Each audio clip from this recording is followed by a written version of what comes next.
Hello and welcome to Let Them Talk, the channel that goes deeper into everything about the English language.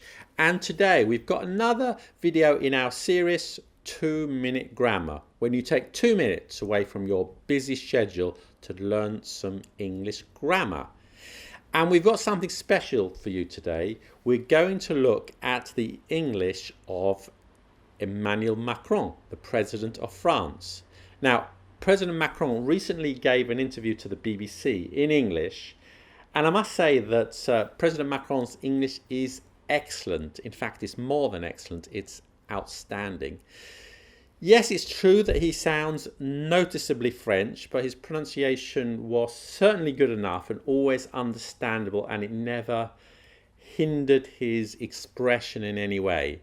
However, I'm not going to talk here about his pronunciation, we might look at that another time, but rather his grammar. Now, the interview lasted about 25 minutes, and during that time, President Macron made just a few small mistakes, one of which we're going to look at in more detail in a moment.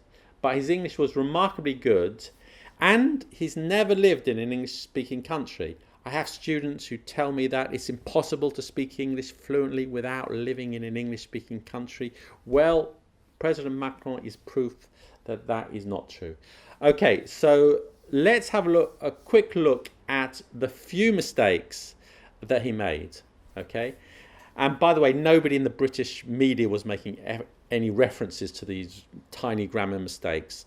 They were focusing more on the content, which is right. Okay, so President Macron made a few mistakes with the use of the word much and very much. Can you spot them? But it's very much important because And again. Weapons, because that's very much important. Weapons, because that's very much important. And again. Very much important for both of us. Very much important for both of us. In English, we don't usually put very much before an adjective or an adverb. You would usually stress these phrases just with very. It was very important. Or you could use another word, such as extremely. It was extremely important. It was extremely important. There are a few exceptions to this rule. We say very much afraid, and before some past participles when they are used as adjectives. I very much enjoyed our talk. But with important, this is not common. For China, I look at Europe, and we have to be very much coordinated. In the same way, we wouldn't say very much before coordinated. We say it was well coordinated. Okay? The debate, it was too much favorable just for the city. Again, we wouldn't use too much with favorable. It's better just to say too favorable, or it favored the city too much. In a couple of cases, President Macron seems to be translating directly from French. But in function of the nature of the negotiation, in English, we don't normally say in function of. He's translating word for word the French expression. What President Macron means is something like on the basis of the operation. We will be unhappily 27. Unhappily is a direct translation from the French. And although the word does exist in English, what I think he means is unfortunately. Okay? Also, he says, we will be 27. In English, when we are talking about ourselves and other people, we usually talk impersonally using there are. So a native speaker will probably say, unfortunately, there will only be 27 of us. Press and human rights and so forth. Did you raise those with the Chinese president when you were talking to him last week? I rose with all the leaders I met. I rose it? That's interesting, and this is a very common mistake, and we're going to look at it now in more detail. It's time for 2-minute grammar. 2-minute grammar. Hooray! So we're going to look at the difference between the verbs to raise and to rise, words that are often confused, and not just by President Macron. Okay, let's first have a look at the verb to raise. Okay, raise is a regular verb. The past tense is raise. The past participle is raised and the present participle is raising.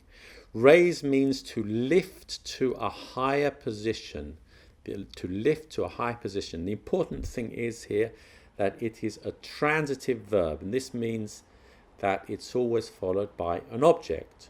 So you raise something, and that's very important. So I'll repeat that. You have to raise something. So for example, in class, if you know the answer, you raise your arm, okay?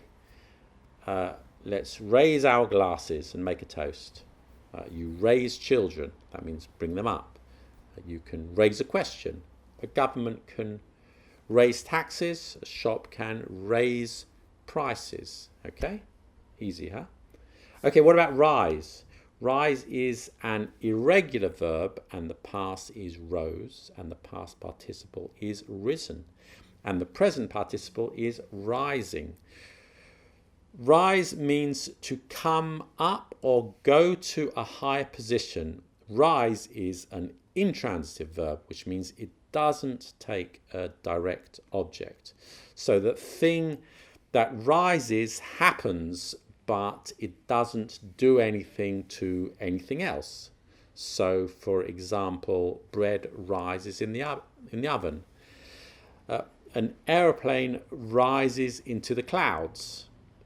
The sun rises at 8 a.m., okay, at this time of year. The temperature is rising, but if you put on the heating, then it will raise the temperature, okay? So let's have a look at President Macron again. Press and human rights and so forth. Did you raise those with the Chinese president when you were talking to him last I week? rose with all the leaders I met. So did you spot the mistake this time? Yes, that's right. He should have said raised it and not rose it. So there is a something here which is being raised. So the correct verb is to raise and not to rise. Okay? That's it. That was about 2 minutes, wasn't it? And as I said, the English grammar mistakes by President Macron were on the whole pretty small. His English is really exceptionally good. And what about the politicians in your country? Do they speak English as well as President Macron? Let us know in the comments.